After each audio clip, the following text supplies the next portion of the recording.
روانت قسم، با کوه و با دشت و با دامانی تو، با مرغی بلند آشیانت قسم، که جان و تنم را فدایت کنم، همه هستیم را به پایت کنم، که جان و تنم را فدایت کنم، همه هستیم را به پایت کنم.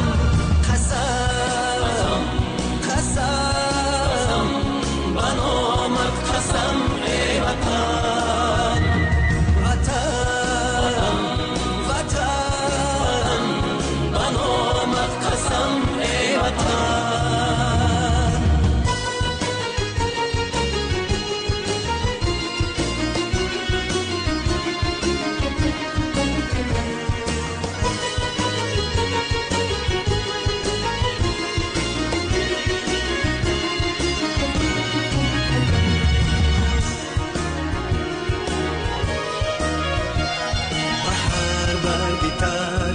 زرینی تو به نام آورانی زمانت قسم، به ختلان و بلخ و بدخشانی تو، به خوجند و هم زرفشانت قسم، به پیرانی با علم و کانی حیات، به فردای نسلی جوانت قسم.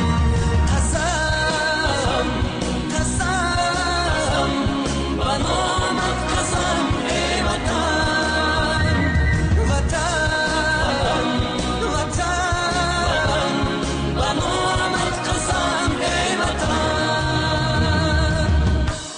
وطن ای مادری از طاقتی تحقیر خسته، وطن ای شهچناری از شمالی جهل بشکسته، زی بعدی 100,000 سال علمهای تو بر یادم رسند، فریاد خواهم کرد. وطن با نامی تو، با ننگی تو، با عشق مجروحی نبردی تو، به جای عاشقانی غره مرگ و شیر مردی تو، بینای شهرت و شانی تو را بنیاد خواهم کرد، تو را آباد خواهم کرد. بگنجی گوهر باری پاکیزت، بجانت بجانت بجانت قسم، به هر برگی سرخی گلی لالت، به آرمانی خوش خفتگانت قسم، که جان و تن